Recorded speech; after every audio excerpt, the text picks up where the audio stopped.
Having recently read the abridged version of the Gulag Archipelago by Alexander Solzhenitsyn, I feel that making a video on it may be useful because it has provided me with many incredible insights, and it no doubt contains many other insights which I don't have the wisdom to understand, but those which I have come to understand, I believe have immense practical utility. They have helped me tremendously in my life. So in this video, I want to outline the ideas which I have found most compelling and explain how I have applied them in my life to improve. But first, I'm going to need to give a brief overview of the book in case you haven't heard of it. You need a bit of context behind it, so I'm going to do that first, and then I will get into those insights which have helped me. So Alexander Solzhenitsyn was a Russian author who spent 8 years in the Soviet Gulag, which was the brutal system of forced labor camps used in the Soviet Union to fuel its communist regime. Solzhenitsyn recounts the tragic stories that he personally witnessed and a multitude of other stories that he gathered from others to paint a picture of the tragic horrors that went on in the Gulag. The abridged version is split into sections, and each details a uniquely horrific aspect of the USSR, and not only during the reign of Stalin. Solzhenitsyn emphasizes the fact that what he is describing is the fruit produced by the communist ideology as such.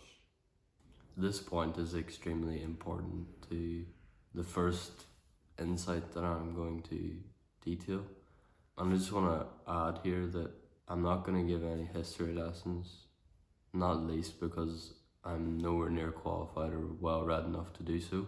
And also, if you have no understanding of Soviet Russia at all, you can still learn, as I did, from the ideas in this video. So I'm going to discuss a little bit about the communist ideology and its fundamental flaws. As I said, this is very important to gaining an understanding of the useful and practical concept that I'm going to discuss later. It helps with understanding a fundamental and far-reaching principle, and this principle has helped me massively in my life. Now you might be thinking that I, as a 19-year-old, have no authority or credibility to speak about ideology or politics, and it is true that I am no expert, but it's also true that no one knows absolutely everything about anything. The human proclivity to be biased is too strong, the world too complex, the multitude of perspectives too broad. I'm not saying that I have the answers. All I know is I'm better than who I was in the past. I know that my younger self would have benefited from the ideas in this video, because the worldview that I had back then didn't play out as well in reality as the one that I have now, and there may be people who are still believing what I was believing a few years ago. You know, I've read the Gulag Archipelago, and there are many people who haven't, and it has genuinely some incredible insights, and I'm just here to share them. I'm not saying I'm an expert. I just wanted to make the point that judging someone by their qualifications or experience is by and large not helpful.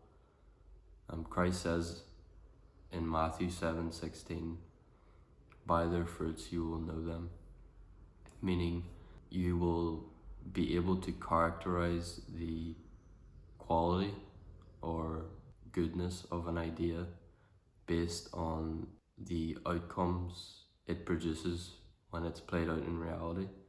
And I genuinely believe that the following conclusions about communism have massively helped me in my life. And in any case, I don't believe that you can make any kind of a convincing argument for communism. I just thought that this was an interesting point and a valuable one at that. It's also true that I can't actually take credit for the ideas in this video anyway. The only part of this I can claim is the reflections on my own life and how these ideas have helped me. So a little bit about communism. Communism is the political result of Marxist philosophy, and it suggests that we live under a collectivized state which redistributes wealth, and in theory this would do away with the problem of poverty. It sounds very noble and lofty on the surface, but a further examination of the idea reveals a truly fundamental evil, one which Solzhenitsyn exposes for what it is in the Gulag Archipelago. Let me read a few stories from the book surrounding dekulakization, where a kulak was a wealthy or comparatively successful peasant.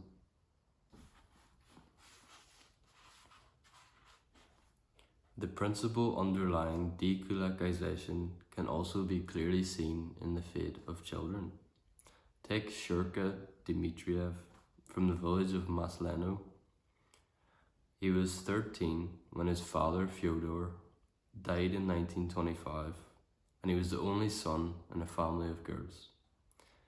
Who was to manage his father's holding? Shurka took it on. The girls and his mother accepted him as head of the family. A working peasant and an adult now, he exchanged bows with other adults in the street. He was a worthy successor to his hard-working father, and when 1929 came, his bins were full of grain. Obviously a kulak, the whole family was driven out. So his whole family would have been sent to a forced labour camp because he had worked the land well and reaped the rewards of a good harvest. Well, that clearly meant that he was evil and trying to lord his power over the other villagers, and he clearly needed to be taken away because he was an evil victimizer. Let me read another story from the book. It's another one surrounding a child. Adamova Sliosberg has a moving story about meeting a girl called Matya, who was jailed in 1936 for leaving her place of banishment without permission to go to her native village near Tarusa, 2,000 kilometers on foot. Sportsmen are given medals for that type of thing. She had been exiled with her parents in 1929 when she was a little schoolgirl and deprived of schooling forever. Her teacher's pet name for her was Matya, or Little Edison. The child was not only an excellent pupil, but had an inventive turn of mind, had rigged up a sort of turbine worked by a stream, and invented other things for the school. After 7 years, she felt an urge to look just once more at the log walls of her unattainable school, and for that, little Edison went to prison and then to camp. And to really drive the point home, if we still lacked in comprehension of what was truly going on, Solzhenitsyn writes, if a man had a brick house and a row of log cabins, or 2 stories and a row of 1-story houses, there was your kulak. Get ready, you bastard, you got 60 minutes. There aren't supposed to be any brick houses in the Russian village. There aren't supposed to be any 2-story houses. Back to the cave. You don't need a chimney for your fire. This is our great plan for transforming our country. History has never seen the like of it. Solzhenitsyn emphasizes throughout the book that it wasn't just Stalin who committed these atrocities. The system of camps, the prison system, it started long before Stalin came to power in 1934. He writes, "When people today decry the abuses of the cult, they keep getting hung up on those years which are stuck in our throats, 37 and 38. And memory begins to make it seem as though arrests were never made before or after, but only in those 2 years. Although I have no statistics at hand, I am not afraid of erring when I say that the wave of 1937 and 1938 was neither the only one nor even the main one, but only one, perhaps, of the 3 biggest waves which drained the murky, stinking pipes of our prison sewers to bursting." He builds up a vivid picture of the horrors of Red Terror, but he also emphasizes that it wasn't just Stalin's machinations that resulted in all of these atrocities. It was communism itself.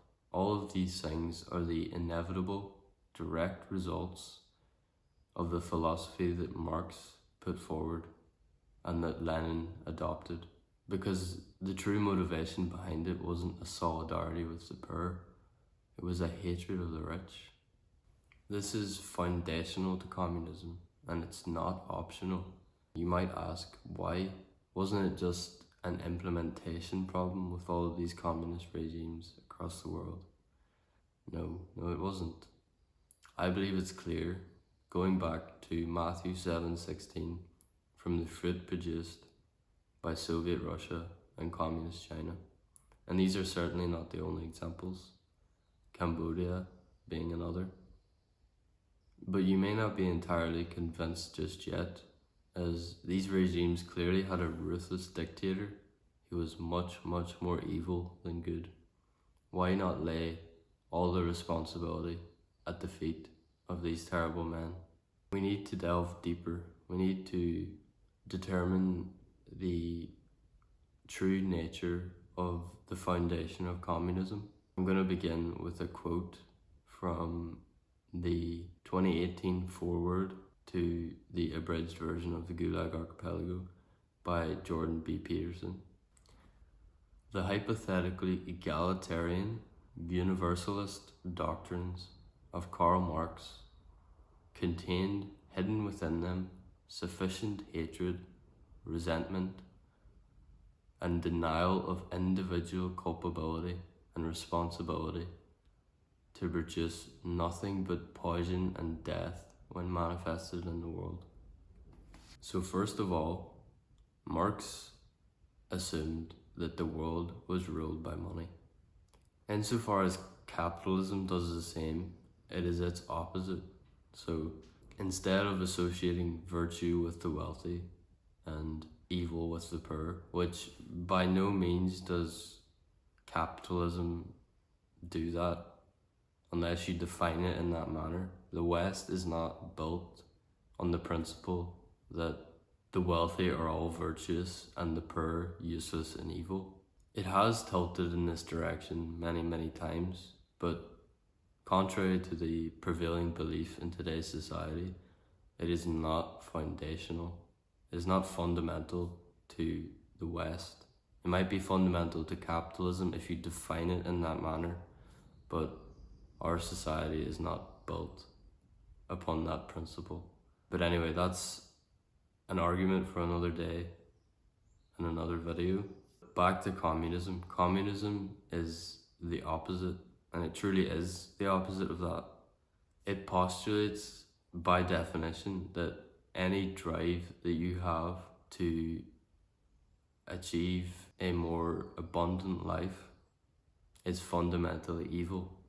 We live in a world of victims and victimizers, where poverty is never, ever, never, not even in the least, the fault of the person who finds himself in that position, but it is always, always the direct result of the greed and gluttony of a member of the bourgeoisie, which is the capitalist class that holds all the wealth. There is always a victimizer or oppressor as the guilty party. Hence dekulakization, hence the overflowing prison system and the millions upon millions upon millions of dead in the Soviet Union, and in communist China, and in all these other communist regimes that we see. Hence the suppression of young shirkas, positive upward striving, and the imprisonment of Matya. For Marx, man is nothing more than a member of an economic class. That is his identity, part of an economic group. Even if it were true that communists care about the working class man, about the proletariat, then why would they want them to become wealthier if their definition of good and evil is wealthy and poor? If wealthy is evil and poor is good, why are you encouraging the redistribution of wealth? Doesn't wealth poison and corrupt? Well, it turns out that it does, because no one in the Soviet Union was safe from the clutches of the archipelago. Everyone lived in fear, in absolute fear of being deemed a class enemy. It appears to me that the aims of communism were well and truly met by the regimes of the 20th century. The bourgeoisie was truly devastated. The hatred and resentment of that ideology got its just deserts. Individual innocence, that's irrelevant. The ends justify any means when you are for the poor and oppressed. Here's a quote from Martin Latzis, cited by Solzhenitsyn, from the newspaper Red Terror on the 1st of November 1918. We are not fighting against single individuals. We are exterminating the bourgeoisie as a class. It is not necessary during the interrogation to look for evidence providing that the accused opposed the Soviets by word or action. The first question you should ask him is, what class does he belong to? What is his origin, his education, and his profession? These are the questions that will determine the fate of the accused. Such is the sense and essence of Red Terror. And as Peterson puts it in the foreword to the Gulag Archipelago, how convenient that the darkest and direst of all possible motivations could be granted the highest of moral standings. That was a true marriage of hell and of heaven. This was the first insight that this book provided for me, and I don't think that its importance can be overstated. You know, I'm sure that for those of you who may be watching this video, politics is not at the forefront of your mind, and it doesn't hold much importance. You know, we all must shoulder our burden of political responsibility, but we do have to walk before we can run. I mean, I haven't a clue how to wrap my head around the politics of our time, although sometimes I certainly think that I can. I'm not talking about politics here as such. I've found ways to apply these ideas which I think are more important and fundamental than politics. So now we've come to the part of the video where I'm going to attempt to outline the practical utility that I've found in the ideas that I've explained. It lies within the alternative that we must adopt once we realize that there has to be more to life than class identity, than rich and poor. Even more than that, there must be more to life than group identity, any kind of group identity, whether it be race, sexuality, gender, economic class, or whatever it may be. I'm told that this type of group identification has arisen from postmodernism, which suggests that every single institution that forms the basis of our society is fundamentally a power game. So the patriarchy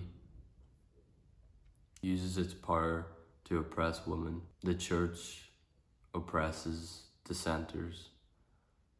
All the institutions in our society are oppressive by nature.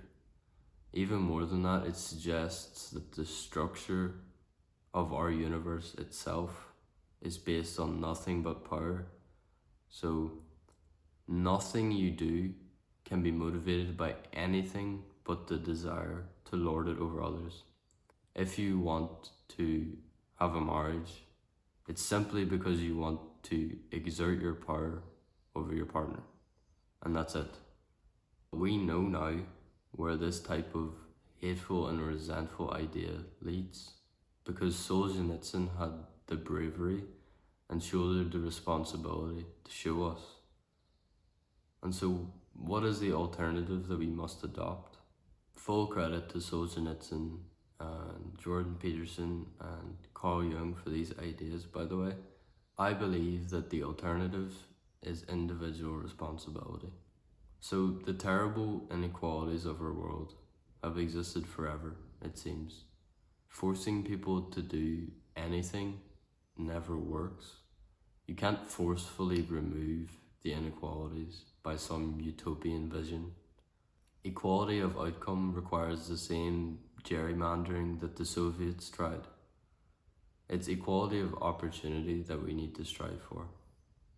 But even after reaching that, inequality will still exist.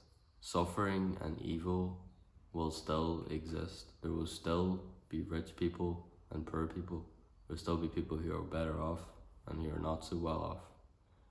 The responsibility lies with every single individual to stumble forward with the burden that he's been cursed with, and to take on the responsibility necessary given the blessings that he has been privileged with, because that is life.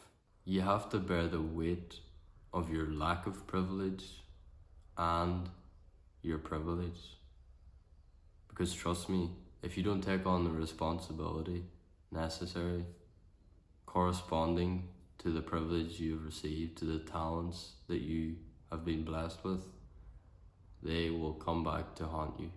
This right here is the key takeaway. What you do matters a lot, because it is your responsibility to make the world a little better or to make it a little worse. If you take anything from this video, let it be that. And go read the Gulag Archipelago as well. So I don't want to make this video too long, so there is another insight that I think is really important that I derived from this book, and I'll explain that in a future video, so look out for that. But for now, thank you for watching, and God bless.